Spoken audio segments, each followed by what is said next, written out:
तट की ओर चलती गर्म हवाओं में अक्सर ही महक छुपी होती है। रेगिस्तान में बहुत कम निवासी ब्लैक बेक अवसरवादी हैं। इनकी तेज नाक खाने को लगभग 1 किलोमीटर की है।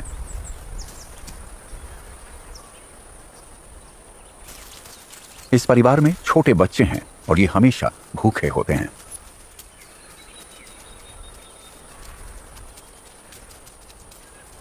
एक नंबर के अवसरवादी होने के नाते ये कमिलियंस का शिकार करने से नहीं झिझकते हैं। निशाने पर आज एक और बड़ा शिकार है। बीच से आने वाली तमाम आवाजों का और खुशबू का सिर्फ एक मतलब हो सकता है।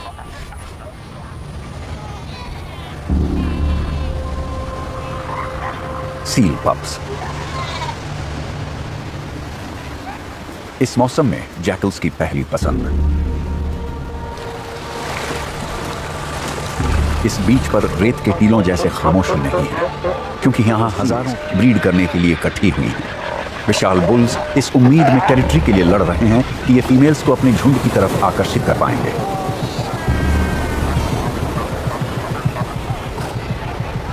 सभी फीमेल्स कुछ हफ्तों के अंदर जन्म दे देती हैं, पर रेगिस्तान के ज्यादातर बच्चों की तरह इन पप्स के जीवित रहने की दर बहुत कम है।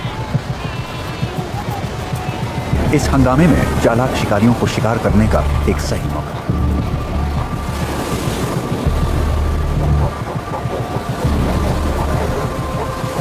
इस अफरा तफरी के बीच एक बच्चे को सुरक्षा से दूर ले जाना आसान है।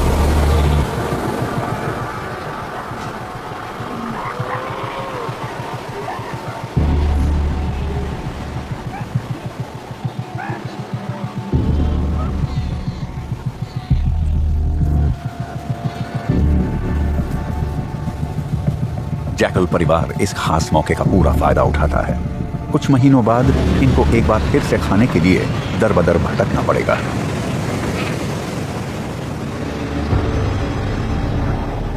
दिसंबर तक गर्म हवाएं एक अलग तरह की उम्मीद लेकर आती हैं। प्यासे रेगिस्तान को बेताबी से थोड़ी सी बरसात का इंतजार है।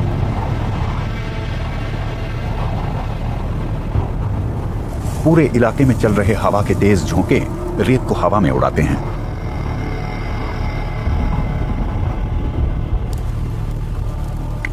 उन हवाओं के बाद यहां हल्की बूंदाबांदी होती है।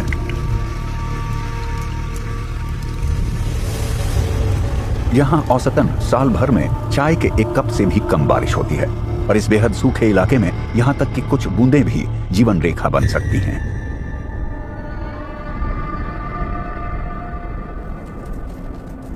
फीमेल कमिलियन के इलाके में उसके बच्चे यहां की कठोर परिस्थितियों में जीना सीख रहे हैं।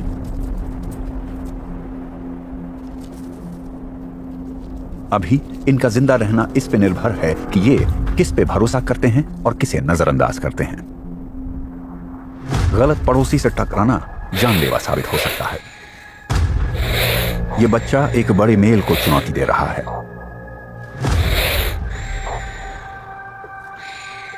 यह सामने मौजूद खतरे से अनजान है।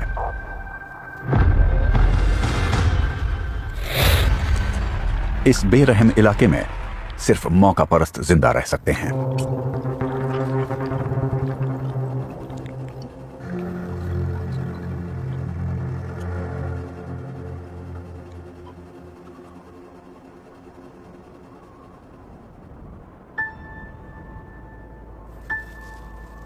इसके दूसरे बच्चे के लिए अभी भी उम्मीद बाकी है, अगर इसने वो ही गलती न दोहराई।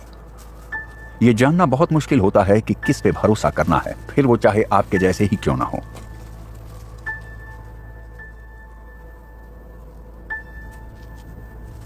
पर इस बड़ी फीमेल की शिकार में कोई रुचि नहीं है।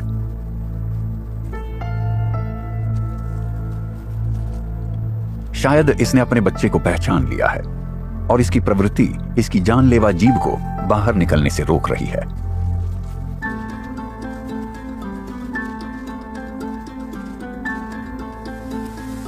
वो आगे बढ़ जाती है, अपने आवास की कठोर परिस्थितियों में तैयार हुई एक योद्धा जिसने रेगिस्तान में जीना सीख लिया है।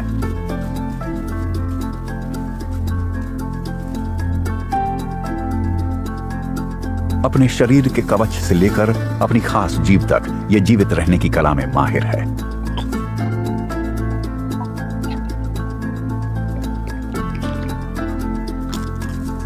अब ये इसके आखिरी बच्चे पर है कि वो सीखे, शिकार करे, फले फूले और इसकी विरासत को आगे बढ़ाए।